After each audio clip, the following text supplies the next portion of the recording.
Welcome back to the Meridian Pursuit Builders Podcast. I'm your host, Jesse Sampley, and this is where we sit down with home builders, developers, real estate professionals, and industry leaders who are out there doing the work. You'll hear real conversations about markets, design, mistakes and lessons learned, and how builders can position themselves in a way that brings more customers to the table. Let's dive in.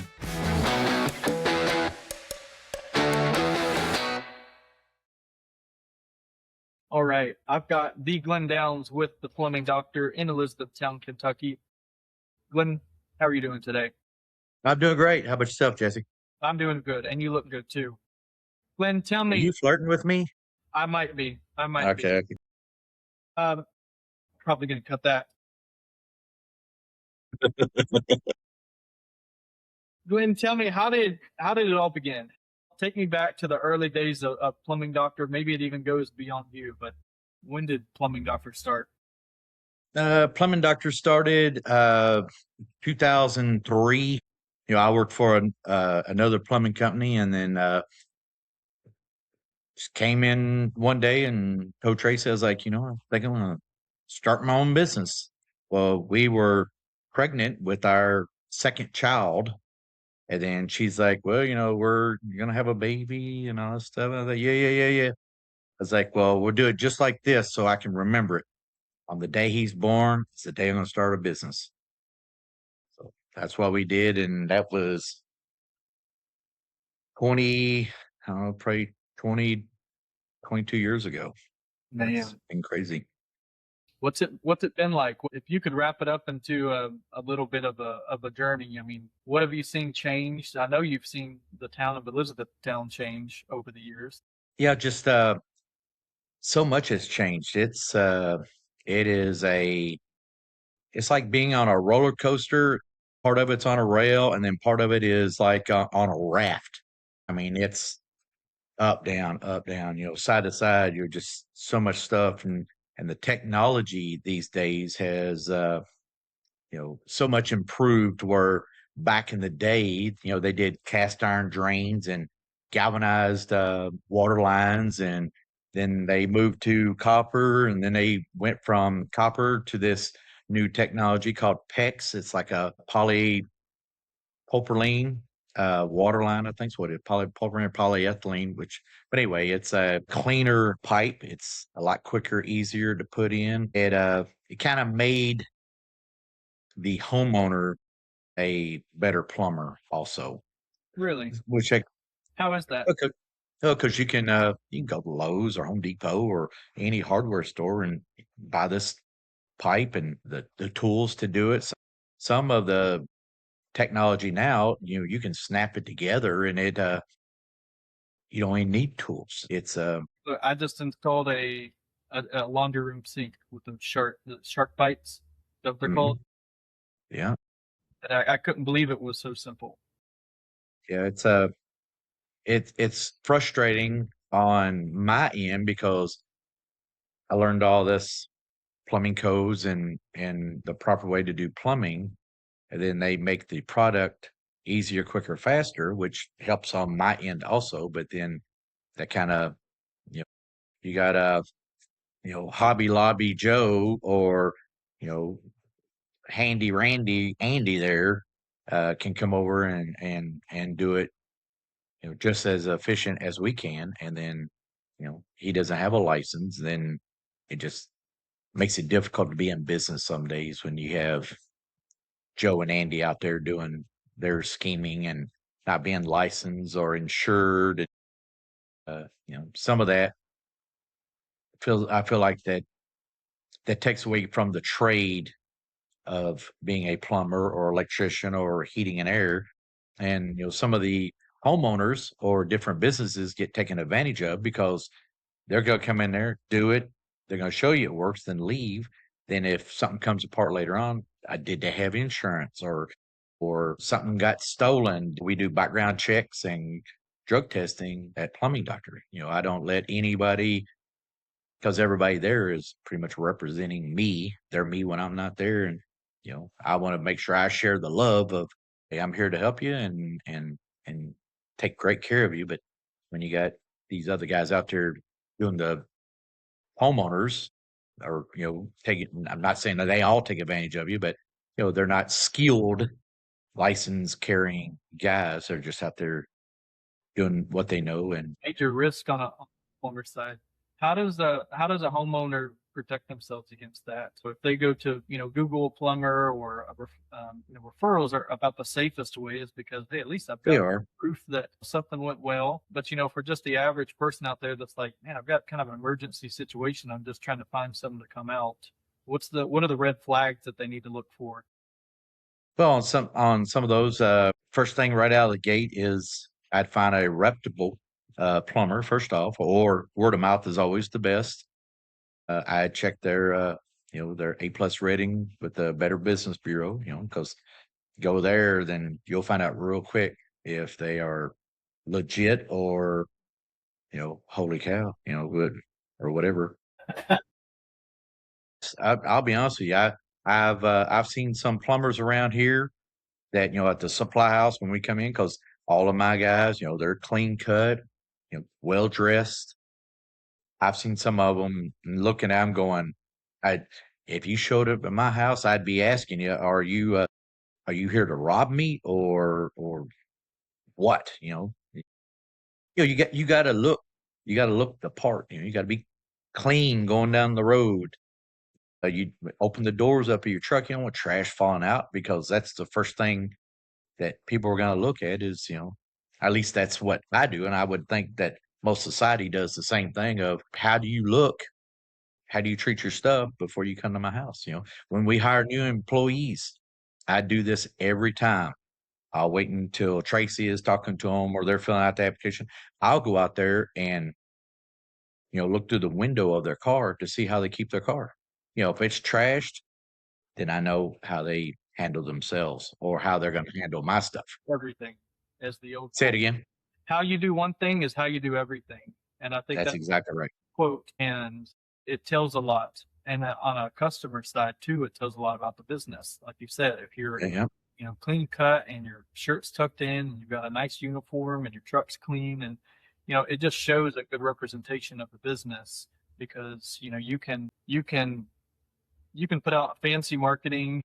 You can hack your way for a little bit and fake it for a certain amount of time, but it all falls apart over time once you actually go to do the work.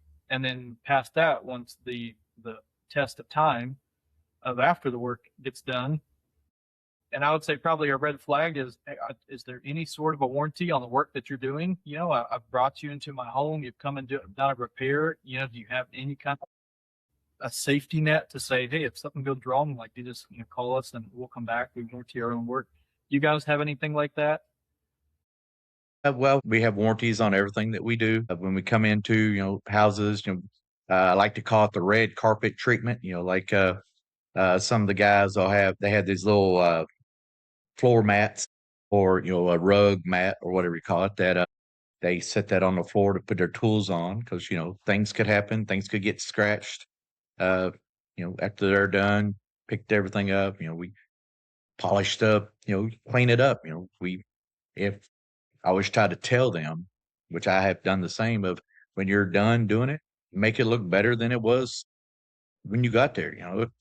If the floor's dirty and they got laundry laying in the floor, pick the clothes up, put it in the laundry basket, wipe the floor down. That way they'll come in, they go, wow, or whatever. That's you always try to go above and beyond, or we do. I on some of my media posts I do, I always put like the Spider-Man theme, your friendly neighborhood plumber. You know, just something a little different, something catchy. And of course, our slogan is, we make house calls, like the old doctors used to do. That's how that came about. Customer service is super important to you guys, and it sounds like it always has been. What are some other things you think that kind of makes Plumbing Doctor a little different in your local market than maybe other plumbers out there? Well, a lot of plumbers, a lot of plumbing companies here in town have been bought out by the corporate monsters, I guess we'll call it. We're family owned, in business, 21, 22 years. Tracy and I, get up every morning, still hit the grinder of make sure everybody, gets their parts done. We have handpicked every one of the people that work for us. and I'm very grateful for every one of them. So this sounds kind of crazy when I say this, but I want everybody to be good looking because, when you show up to somebody's house or whatever, who, at least want to give them something pretty to look at, at one time. And Tracy will tell you, at one time for 11 or 12 years, and this is the crazy side, for 11 or 12 years, we had the guys that worked for us, every one of us had blue eyes. Everyone for about 11 or 12 years, every one of the guys had blue eyes. And I was like, how does this happen? But they just, they fit the part, they were good looking dudes and, they took care of themselves, they cut your hair, everybody was very, I shouldn't say prideful, but everybody took the job seriously enough to withstand Yeah, we're here to help you. hiring the brand. That goes back to what you built and what you pass on to your own employees. That's the culture. Is even I don't have to tell you over and over and over and over. You can basically just feel it because you've got pride in this place. You've got pride in where you're working, and you have pride for the brand that you represent. Well, I like to say that the buck stops here with me, but it's don't tell them, show them. I show up to the shop, my truck's clean, haircut, smelling pretty, you know, toothbrushed, I mean, all of it, just, and you lead by example. That's all you can do. And if somebody is out of character with that, I don't stand in public, you pull them off to the side. Hey, man, I need you to fix your hair. And I've got one guy I have to tell that every morning. Hey, man, did you look at yourself this morning? I need you to fix your hair. So, and he does, hey, that truck out there looks like it could use it could be a little scrubbing on, it looks a little dirty, but if, the guys that get to take the trucks home, that's one of the requirements of you take my truck home, I supply everything, but I want it washed 2 week. I want to be pretty going down the road, because that's a perfect example of you got to look the part and be the part. And hey, the guy's got a nice looking clean truck, but he's a good plumber. So, but that's a good plumbing company. So Glenn, we pulled a report to see what people are searching in the Elizabethtown market as far as plumber goes. This is one of the questions. How do you actually find a good and honest plumber? What would you say to that person? Usually I would, to find somebody that's reputable, I guess we would call it, word of mouth is, that'd probably be the first way I would go is I would trust my family or friends of, hey, do you know where I can find a good plumber? Or on my part, I would be asking for electrician or heating and air, or just recently, because we've been doing some painting. I don't ever search for a painter.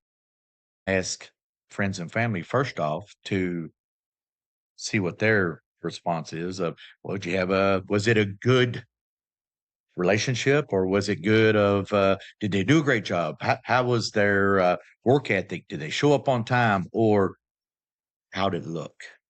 They make a mess, to clean up, I mean, all that comes into play because that's what we're doing. So I feel like to find a good plumber, I would like to think I'm the best plumber in town because I'm pretty extreme on trying to go over the top.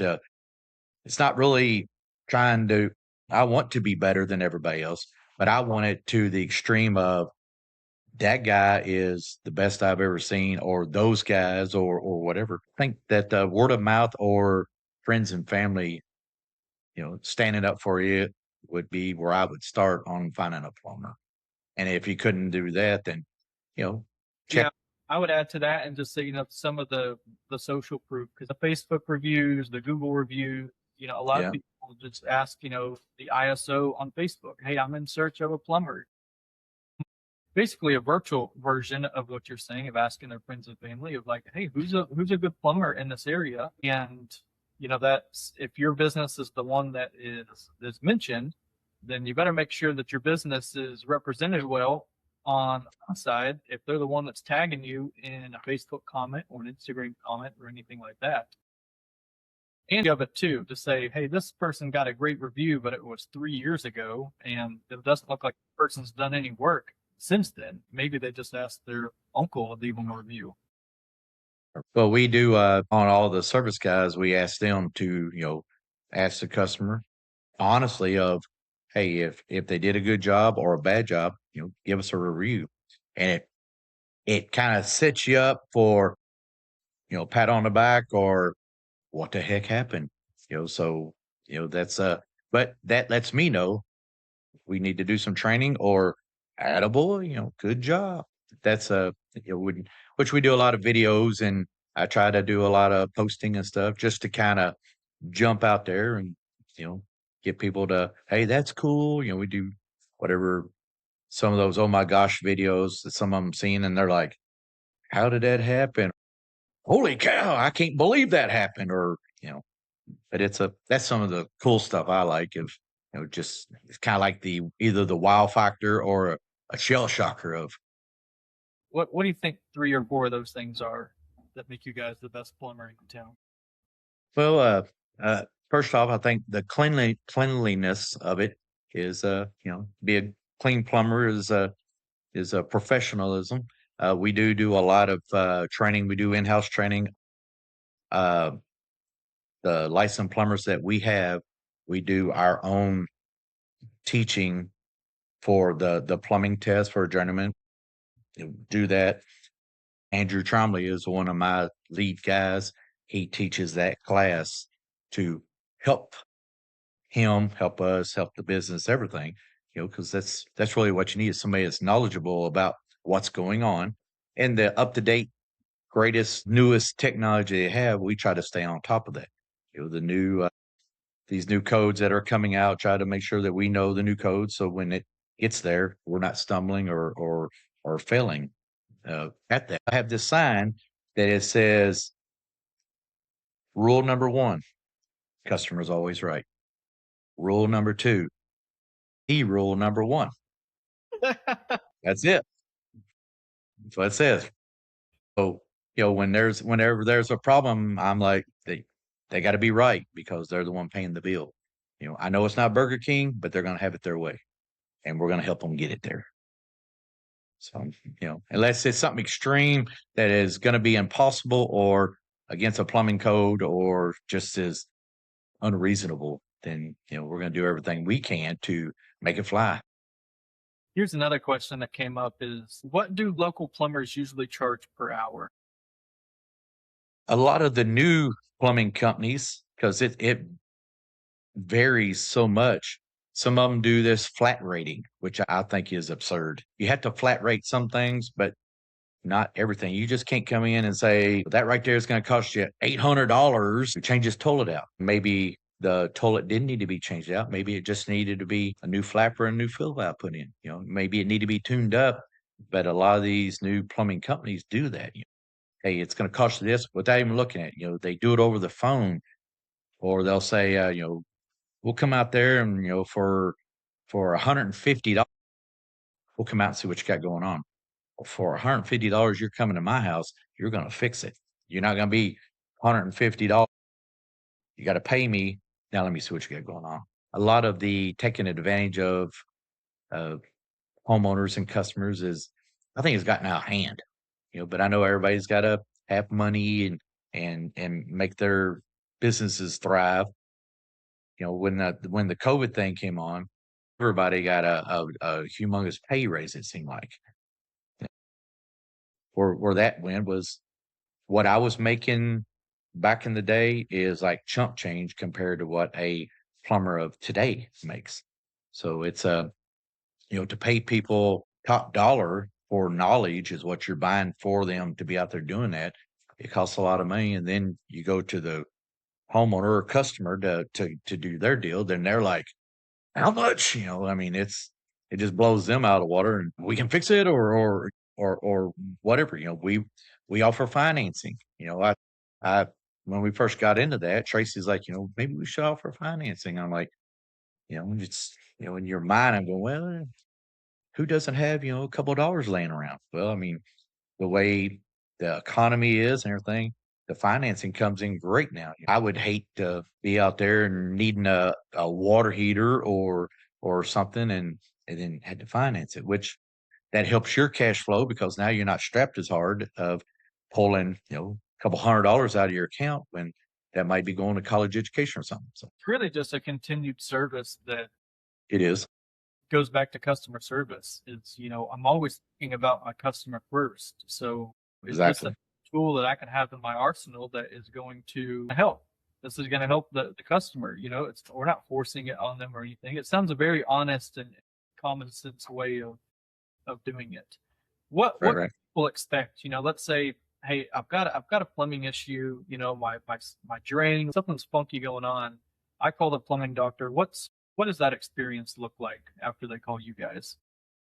So Tracy and I have made all this as it's a real easy cycle. So when you call the plumbing doctor, have the phone number easy, 765 plum for plumbing doctor, PLUM. So when you call one of the dispatchers, they'll say, so it's a specific way I want them to answer the phone. And they have to say it a certain way of, thank you for choosing the plumbing doctor. Thank you for choosing a plumbing doctor. This is Madeline or this is Kaylee or whoever's on. They got to be upbeat, sound confident on the phone because the customer is in despair because they're calling. So I want them to feel confident that, all right, I'm going to get this fixed. Then they're going to be, who am I speaking with? And, when they call in, it pulls up on the screen, they're typing it in and what's your problem? How can we help you? What would be a good time, for us to come and see see what your problem is or what do you need or how can we help you? So then when they get all that stuff done, then I hope the customer is like, this is going to be great. And of course, the dispatcher sends it to one of the service guys. And then, if it's an emergency, then they'll take it and, but then when it gets handed to the service, that guy has to call the customer. Hey, Mr. Sampley, this is Glenn. Just getting ready to come your way to take care of your sump pump or your running toilet or whatever it is that they need. I'm 20 minutes out and I'll be right there. That way they know you're home and they're on the way. And at this point, you guys haven't asked for $1 from the customer. No, we haven't asked for anything. All right, so they alert the customer. Communication has been great up to this point. They've been called, they've told the problem. You guys are going to go out and take a look. They've alerted the customer that they're going to go out there. Hey, I'll be there in 20, 30 minutes. I'm on my way out there. Then what's the diagnosis process look like? Right, well, when they get to the door, Seems like a sense of, I can't really give you a price until I know what's wrong. I'm not just right. shoot in the dark here. Right. Well, when we get there, we have it all the way down to, you got a business card in your hand. When you walk up to the front door, you look at the handle. I probably shouldn't even be revealing this to people because now they're going to be, they're going to be going, that's how we need to do this. But if the handle, when you walk up to the door, if the handle is on the right-hand side of the door, you make sure you got a business card in your right hand because you're going to take your left hand, open the door up, you're going to knock on. When they open, their door, if it's got a screen door, you're going to open it up. I'm Glenn. Did they have your card right there? They know exactly who you are. I'm here to help you.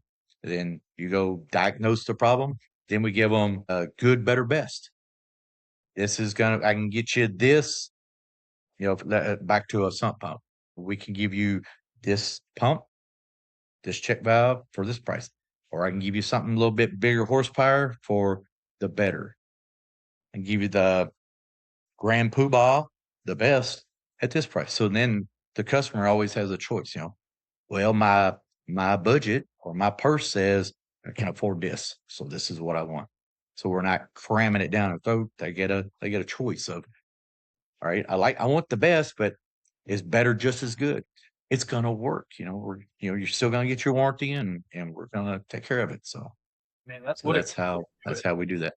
Instead of giving them the option, because this is almost anything. It's like there's so many options out there that someone needs a bit of a guide to kind of help them along, to say, I know that three things can be right at the same time, but if I just give you a little bit more info, can you tell me what is the best fit? And by this time, we've already established so much trust with these people by saying, we really are here to help, and we're here to serve you.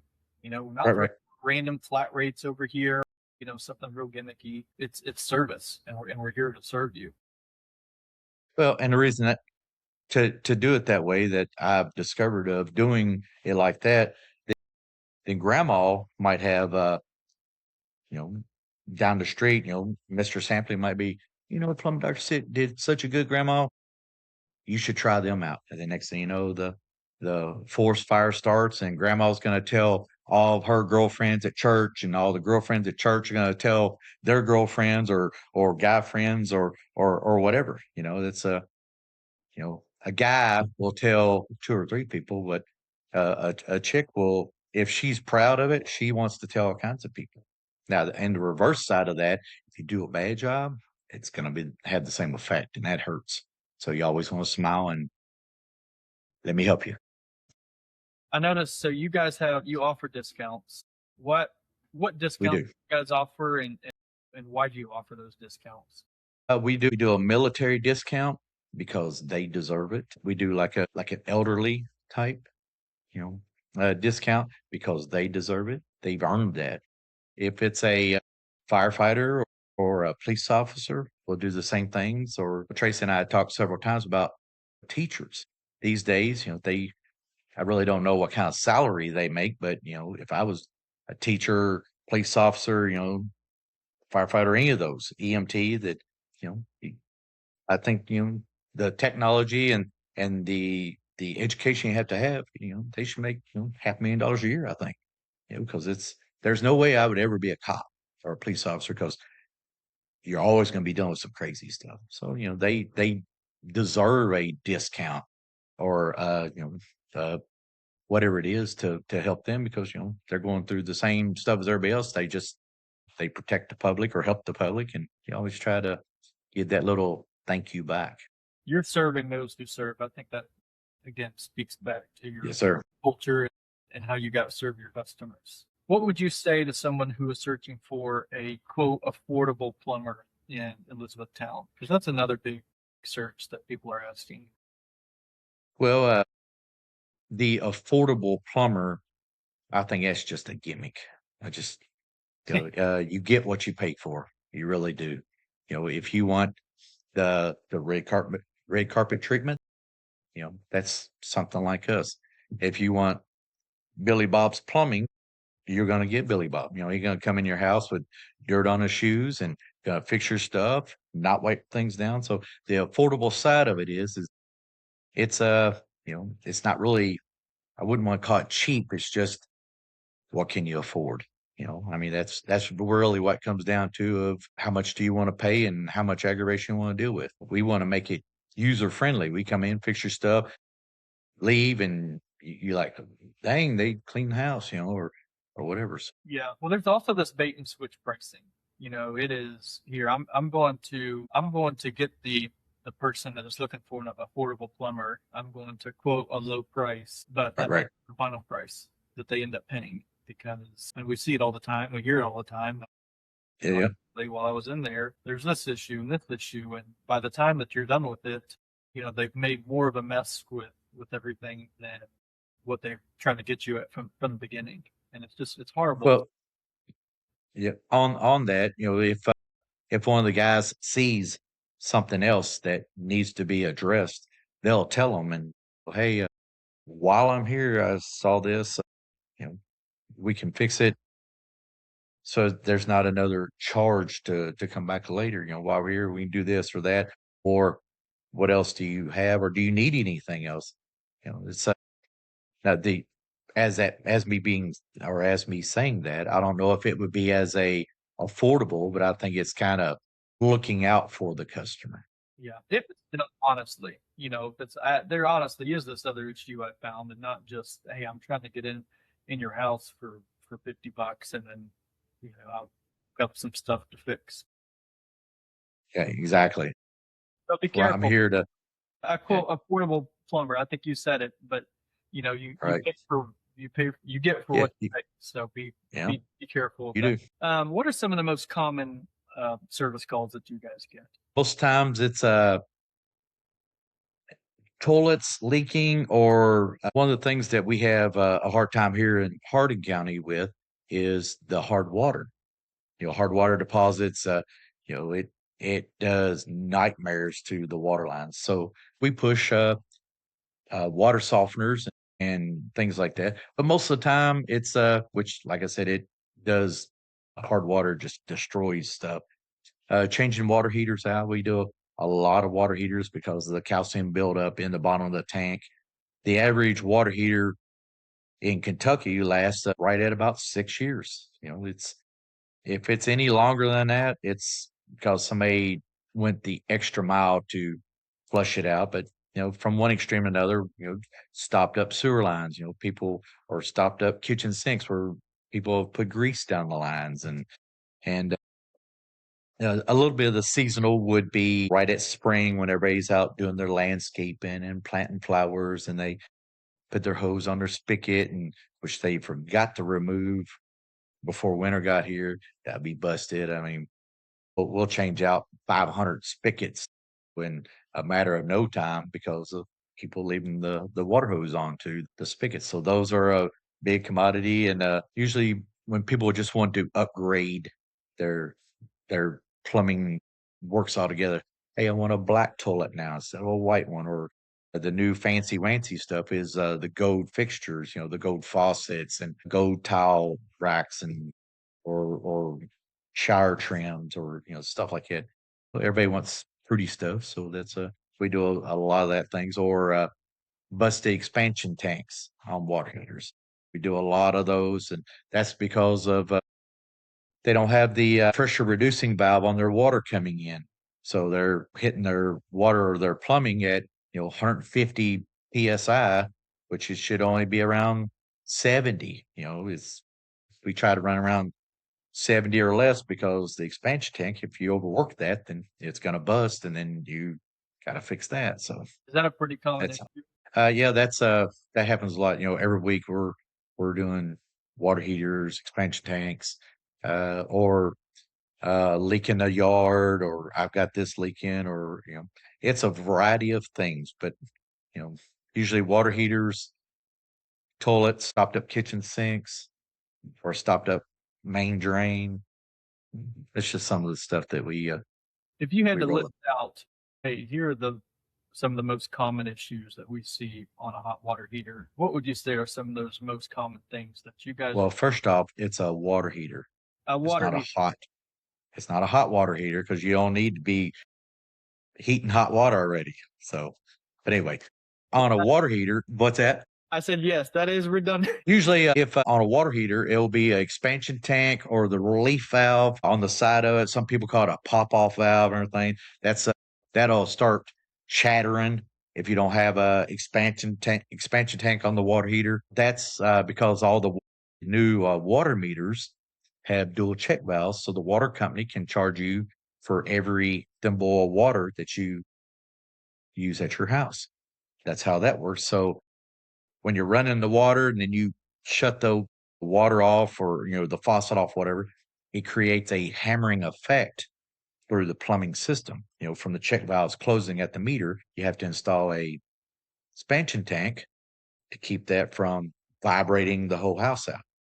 And then the way the water heaters nowadays, the efficiency of them, they heat up so fast, it expands, it does a toll on the water heater there. So here comes the expansion tank again to help provide that shocking or expanding effect through the system. But if the expansion tank goes bad, then the little relief valve starts shattering, dripping water, because it has nowhere to relieve the shocking or expanding that's going on in the plumbing system other than that. So then they'll call on, hey, my pop off valve or whatever is leaking. We go out there, first thing you know, we're gonna have to change the expansion tank because of this, or you got too much pressure, you need this. just from that little device that's on the side of the water heaters. That, or I can take a shower and 3 minutes into my shower, it's cold. Well, those are thermostats and elements. Check those. Check the bottom element, because usually that's the one that goes. That's the one that kind of maintains or gets everything hot. The one at the top maintains it. But when you start checking the bottom one, it's full of calcium in the bottom of the water heater because of the hard water. You don't have water salt. So you can pull that out. We drain it, get all the calcium out of it to try to get a better bang for their buck on their water heater. If it's not leaking, then we try to save them the time and money to, instead of spending, hundreds of dollars for another water heater, unless they are just, I don't want to deal with this anymore. Let's get something else. This thing is an energy eater. We like to have something more efficient. So that's what we do. But elements, thermostats, relief valve, expansion tank, those components right there is, some of the stuff that we have with the water heaters. And then Other than they're just full. Or what they do you can. think are some issues that homeowners ignore that cost more over time by ignoring it, or maybe they're just not aware of it, that if they called a plumber or at least a regular maintenance or something, that would save A them? handy Andy. Yeah. Yeah. Some of the things that we've had, people will be like, my water bill is high. I've spent another $40, $50, $60. It's higher than it was last month. So first things that we do is go in, check the flappers in the toilets. Back to the hard water again. The hard water deposits will chew up that flapper, or it'll put a deposit on the bottom of the flapper where it closes onto the seat. Let water seep through. Next thing you know, the toilet starts picking up speed of using water. You'll hear it sitting there, at the table, and you'll hear it fill the tank back up, through the fill valve. So then, we'll go check those first, put like a little blue dye in there to see if it's bleeding through. So, that's some of the stuff that we have come in contact with. The customer not really knowing what to do. Some of those things is if that happens, to save you a couple bucks, raise that flapper up, take your thumb, run around the seat, the little seal where it sits on the seat. If there's any, they'll feel like sand, wipe that all off, set it back down, see if it comes back on. Usually that's about 10 seconds, and you saved yourself a couple of dollars. You have no idea. I've been doing this for about, I'm 59, so I have been in the plumbing field for probably 46 years. And even Starting, with the new technology and the new pipes and all that kind of stuff, fundamentally, I mean, it's the same, isn't it? it is. When I see the stuff now from where I was doing it, going to running calls or plumbing houses or buildings, I'm thinking back in then it'd be like, I wish this was an easier way, or how is this, or how is that? And then now they've got the easier way, and now I don't do it. I'm like, that would have been great if they were doing it then. I wish I had that that technology. Now I wish I had it back then when I was doing it. I mean, there's so much stuff that they have now. I'm like, holy cow, I wish, but and then when I try to tell my guys, hey, this is how we used to do it, they're like, Papa, we ain't doing it like that no more. Or, they rib at me, which I love them because, that's facts. I started off with, I guess caveman days is like some of them like to say, that's caveman talk. You all showed up on a dinosaur and with your pipe, and a wooden ladders. And now, we had this or that or whatever, like the Flintstones to type out your bill. Now you just do it on your phone and send it to them. They can pay you right there. So they give me a hard way to go, but yeah, just from then to now is, the way technology is, it's really crazy. Here's a real top question that people also ask around Hardin County is, what's the difference between tankless and traditional water heaters? Okay, on a tankless, I would, on personal belief on them, if I was going to do a tankless, I would do a water softener in front of it because they're so finicky. And then on that, it would have to be a gas tankless water heater. Some of them call them instantaneous. They're not instantaneous. The water has to pass through the fill valve and then heat it up, and then it'll go on to whatever fixture it's going to. So then after you do all that, then it heats it up. It's a great technology. Now in the future, I think it's coming at the end of 2027. You will no longer be able to get a basic electric water heater because the way the energy is going on, and everybody's trying to be more energy conscious of this. Now they're going to have these electric water heaters with the big condensers on top of them that help heat the water. They are pushing for the tankless or instantaneous ones because of how efficient they are. Now, if you get an electric tankless, your basic house is a 200 amp service.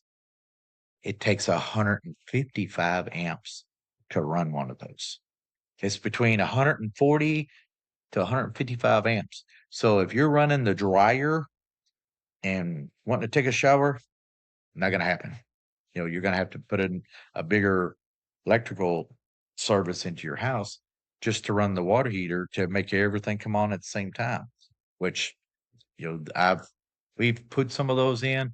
I tried to steer them away from that of, hey, if you want this, then do propane. If you don't have gas there at your house, get your propane tank and we'll run propane into here and get it going. It's more energy conscious than running. I can only imagine what the meter base looks like as it's running, trying to heat that up. But that's some of the things that we have come across of trying to make one of these, the electric ones, run.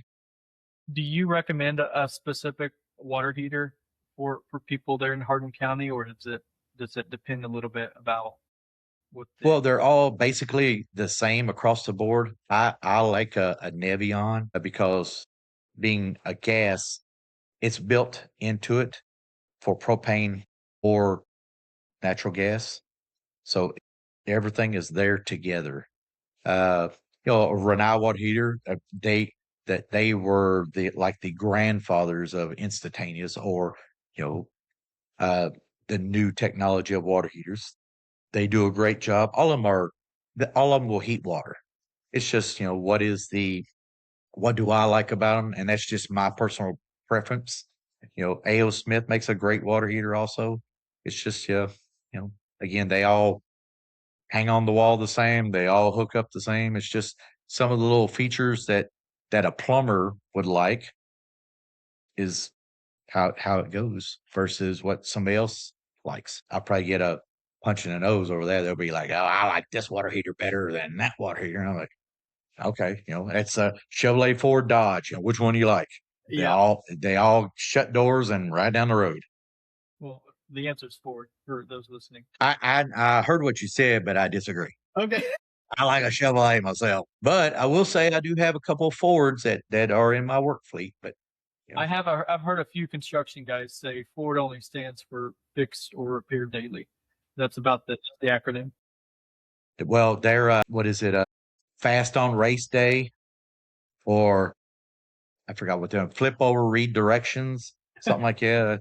Okay, I got all kinds of little things on Ford, but Well, let's move on to emergency situations. For plumbing, it's great if you have an issue that you can forecast or you can see, and then you've got some time to do your research. But these are for, hey, I've got an issue right now. This is an emergency. I need a plumber. How do you guys handle emergency situations? When people call you guys after hours, what does that look like? So either myself or Tracy or one of the dispatchers will have the after hours phone with them, so that will answer if they have a problem. Then I have one of the guys. We all rotate out on. I even get in a truck and go when it's my turn.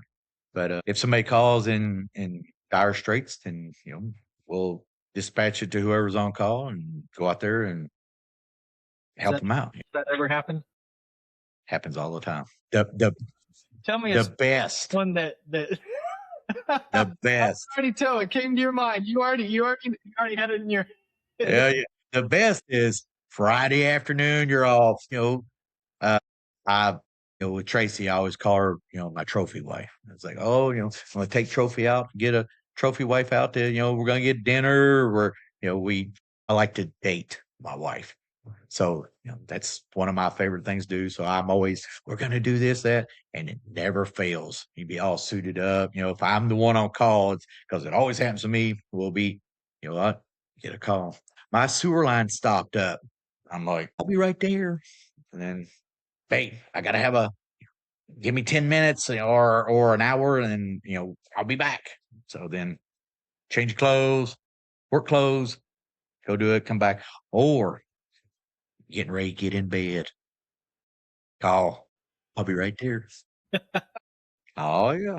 Because if they're calling me, I'm going to help them because they can call somebody else. So, and I don't want that. I'd rather them, If an emergency happens on a water side in the middle of the night, what should be the first response that a homeowner does? well, right out of the gate, everybody should know where your main water shutoff valve is at. So, if anything goes crazy, you want to be able to turn that off, or find out where your water meter is at out in the yard. It does take a specific tool to turn that off. So, with any homeowner owning a house or apartment or whatever, everybody should know where that main shutoff is at to keep the damage to the minimum if a line breaks or busts or anything. So that's one of the things, or a clean out. Where's the clean out that goes on the outside of the house? If your house is stopped up, if it's in the yard going out to your sewer main, then if you know where that clean out is, you can pop that off to relieve so it doesn't overflow into your house unless the clog is in the house. If someone's remodeling a bathroom or doing a remodel in their house, what plumbing work is usually involved with a remodel? Everybody wants to move their toilets, so we come in, always have them, show us what you want. We'll cut things out if that's what they're doing and cap everything off till they get their walls where they want them. Then we'll come back and try to put it where they're wanting at or close to it. But it still has to meet the Division of Plumbing, Kentucky plumbing code. So, it's if somebody's doing a remodel, that's usually they want to update stuff and everybody wants so the biggest thing that I've seen in the last 3 years that I thought was, what are you thinking? Is they want to take a big shower, which I think's cool, and put a tub right in the middle of it.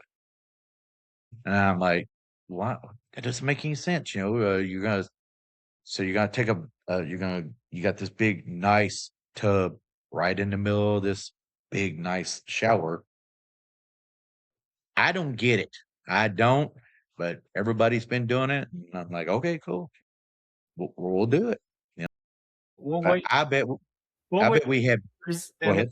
We're going to wait a few years and we're going to see everyone. Hey, this was a mistake. We're going to take this thing out. Yeah. Well, when I first saw it, I did ask several questions of, why do you want that? Well, what? Okay, if you want it, the cool things that I have seen is where they do a big tile shower and it doesn't have any doors on it. It doesn't have a curb on it. The floor is sloped down or it drains into, a tray drain. So that's cool. I think that is one of the neat things. They have the rain heads now, which I don't like to be rained on, but it pours down on you and, you take a shower or whatever, it's some of the stuff is, really neat.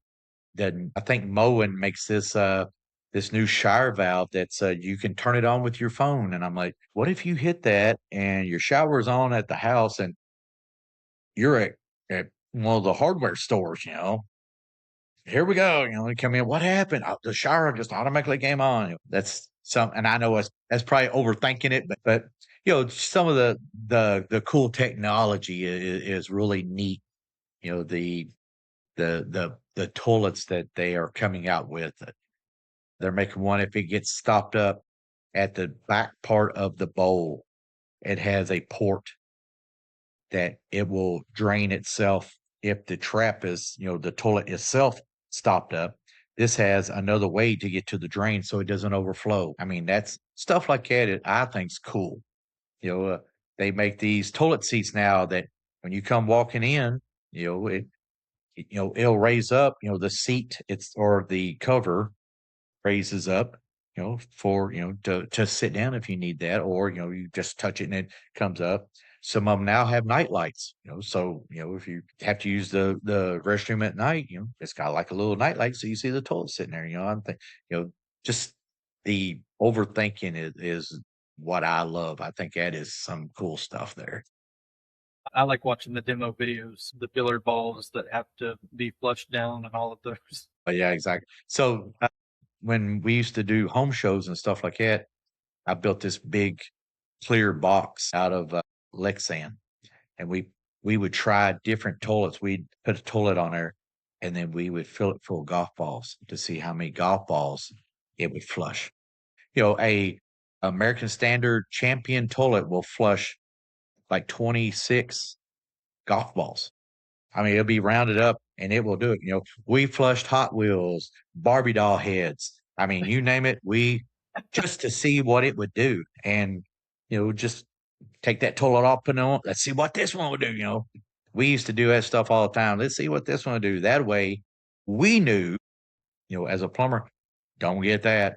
You want that, So that's Start your YouTube channel. I mean, I can already see all of these videos. You need to make this happen. As I was saying that and you saying that, I'm gonna have to get that going. All right, here we are. This is Crapper John toilet here, and I've given different names and stuff. So we could test the strength of a bidet, see how high it can shoot things up in the air or something. All right, so I got a story on that. So we put a bidet in for this lady. She wanted this toilet or this bidet. It's brand new. So I get it all hooked up and she's standing there looking at it. So I cranked it up where it come up real high up out of the bowl. Took a drink of it. She goes, I'm not going to use that. She said, you crazy. And I was like, it's brand new. I thought it'd be funny. And I think things are funny, Yeah, she didn't know what to say. It was great. That is hilarious. All right. Well, Glenn, as we're wrapping up here, there's a few other questions about sump pumps. Sump pumps are a big thing that you guys do. It is.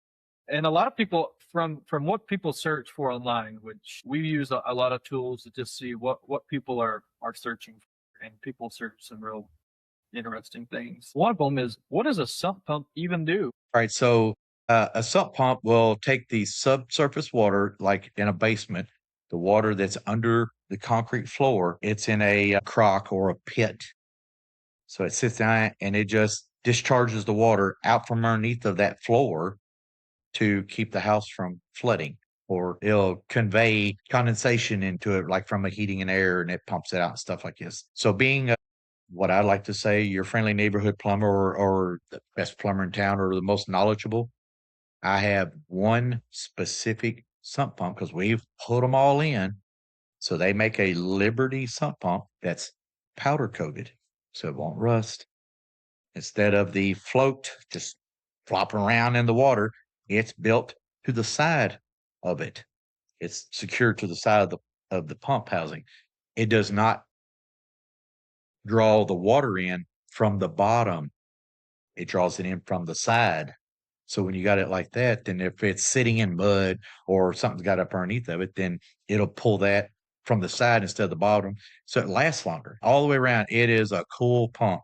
So this is what we sell is the Liberty sump pumps because they're powder coated, floats on the side. They suck from the side instead of, from the bottom. They make half horsepowers, which discharges more, to a higher level and stuff like that. Better warranties on them, just all kinds of stuff. So that's what Plumbing Doctor sells. Now they make this other Liberty, I think Liberty sells these too, that it's called a water jet pump. So instead of it running off of electric, it runs off of water pressure. So you tie a water line to it. You got to have a little check valve on it and stuff like that to where it doesn't back siphon into your drinking water. But if the electric goes out, you got a sump pump. This thing, it fills up, clicks the float, turns the water on. It puts in a half a gallon of water, pumps 6 gallons of water out. Coolest technology you've ever seen. So we sell the fire out of them too.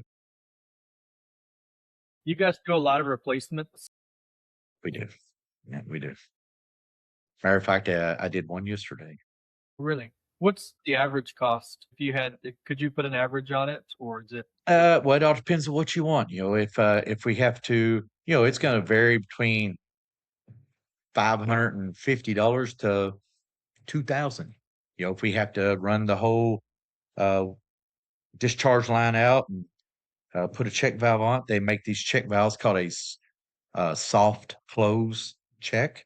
So, I mean, you've probably been at somebody's house, or maybe it was your own, to where some pump comes on, you hear this, this thud sound. That's the check valve closing from water pressure, after the pump shuts off. So now they have some that are spring loaded, so you don't hear that thug. I personally like the thud part of it. That lets me know, hey, that pump's working. If you're, subconsciously in the back of your mind, things like that. But yeah, just a regular replacement. It all depends on where it's at and what we have to do to get to it, or replace it, or fix it, or might even have to upgrade it, with another check valve, or maybe the line's broke. But you're going to spend, from 550 to whatever. It all depends on, good, better, best, which what you're wanting to do with it. So What are some problems with sump pumps that could be avoided if homeowners did X, Y, and Z? all right, so some of those would be if the pump has set in the pit or the crock too long, it can build up rust on the float switch. So once a month, go check it, make sure it's working. Some of them have lids that go on. Make sure the lid's bolted down. If it doesn't, make sure that the debris is cleaned out of the crock. I mean, I've had it to where there was a lady's like, I just had this pump put in, and I don't know, it's not working. It flooded her base and everything. When I trampled over there through the water to look down in it, a teddy bear had fallen down onto the float. Of course, it gets wet. It's holding that float down. Pump wouldn't come on. Flood her whole basement over a 99-cent teddy bear. I was like, well, here's your problem right here. Or you walk up and there'll be all kinds of stuff in there, pieces of wood or paper or anything that has come off of a floor that accidentally got kicked in there, because, usually a sump pump's pushed into a corner in a basement, and stuff's gathered up around it. So, things like that. But to check your float switch, make sure it's working, make sure it's plugged up, make sure the GFIs has electric to it. Most of the time, just make sure the lid's on, look down in it, make sure it works and it's cleared to do its job when it's called upon. Glenn, what do you love about serving around Hardin County, serving the people there, being there for so long? Fort Knox, Bardstown, Hodgenville, Radcliffe. I mean, it's a large area. What makes it home for you? Probably just the people. So I had this little crazy thing that I do with my own personal networking. So every morning I take 10 business cards, stick them in my pocket. I always try to find somebody new that maybe I don't recognize or I haven't seen for a while. Hey, I'm Glenn. If you ever need a plumber, here you go. So that at the end of the day, getting ready to take a shower water, I get my cards out. I got 3 left. I met 7 new people today. So, and then if I get I call it a home run. If I don't have any cards left, then I'm like, I met 10 new people today, or 10 opportunities today, stuff like that. But yeah, I mean, it's the people I like. I'm not a selfish person. I like to help, just things like that. See other people thrive, or I like to see my truck going up and down the road, or going by and one of my trucks or a sign or in somebody's yard. I'm like, that's me right there. Whatever. That's it. So that's what I like. I just, I everything about Hardin County, the people, all the way up to the mayor, of Elizabethtown. Well, even the mayor in Radcliffe, I'm big buddies with them. They are great people. Just everybody that you deal with. Now, you're gonna have some people that you just can't satisfy or make smile, but I'm gonna saddle up and do my best anyway. If someone's dealing with a plumbing issue right now, what's the first step that they should take? Say it one more time, I ain't catch it. If someone has a plumbing issue right now, what's the first step you would tell them to make? Well, it all depends on what kind of plumbing issue. If it's a water leak, do you know where your shutoff valve's at? Or stopped at the sewer line. Hey, where are you located? I'll get some air as quick as I can. That's probably the quickest thing that I can tell them is, again, if it's an emergency, everybody's in a dire strait and they're calling you. They want you there like 10 minutes ago. What took you so long? Whatever. Well, you just call me or, whatever. But, that's, some people don't know what to do. So they just call somebody. And then that's where, all the guys at Plumbing Doctor would like to think that every one of them are very knowledgeable to help somebody to, give them direction. That's why I think that we're the best in town. Well, we do the water softener that we do is called a North Star. It's easy to get parts for. Ours is around $3,200. So we don't sell them. We sell them every house. I don't care if you have 2 bathrooms, 1 bathroom, 6 bathrooms. I'm going to sell you the same grain water softener.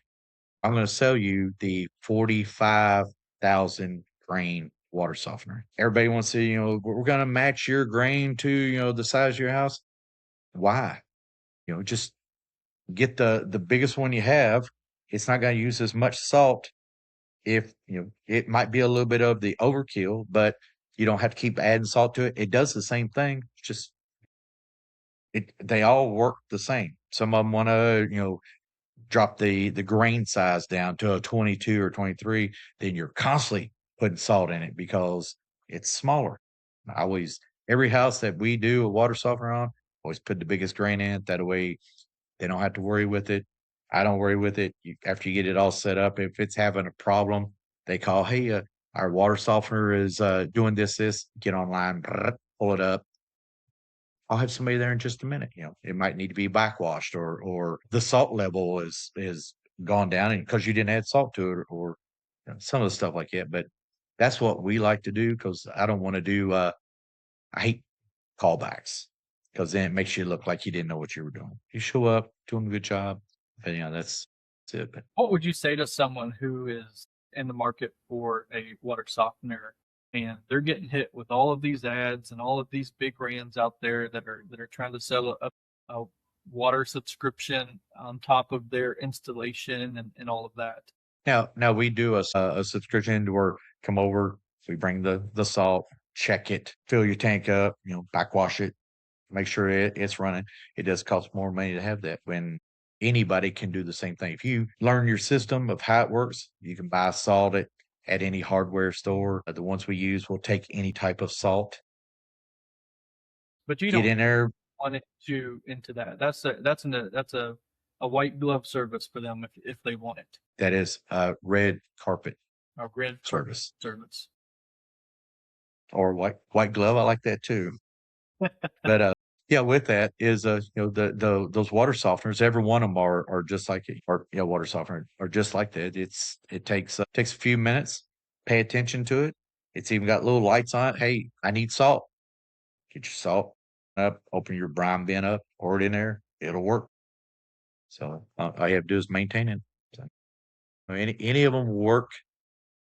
Some of them more expensive than others because they got more bells and whistles or whatever. The North Star that we use, I did a lot of research on it to figure out which one did I like. So that's what we do. Glen, this has been great. Thank you so much for joining me on this podcast and learning more about the business. You guys are really incredible. And I think a lot of people will find this refreshing just on everything's not in business. It's not as linear as sometimes social media makes us think it is. There's ups and downs, there's people to deal with, there's partnerships, there's ideas, there are failures, there's successes, there's a lot that goes into that. But it also can be a real rewarding journey, owning your own business and serving your customers and helping even your employees, and having your challenge you and all of that. And it's, all of this throughout this entire conversation that's really shown through you of just what kind of character you have and what kind of character the plumbing doctor has. And it's real inspirational. So I thank you for sharing that for other people. And I know that people will get a lot out of this. Hey, I appreciate the opportunity. If you're plumbing sick, you just call the doctor, call me at 270-765-7586 because we are your friendly neighborhood plumber. All right, that's a wrap for this conversation. If you know someone who should be on this podcast, send us an email at info@meridianpursuit.com and nominate them. We're always looking for great stories to share. And if you got something out of this episode, please leave us a quick review on the show. And if you're watching on YouTube, tap like and subscribe so we can share this with more people. I'm Jesse Sampley. Thanks for listening, and I'll see you on the next one.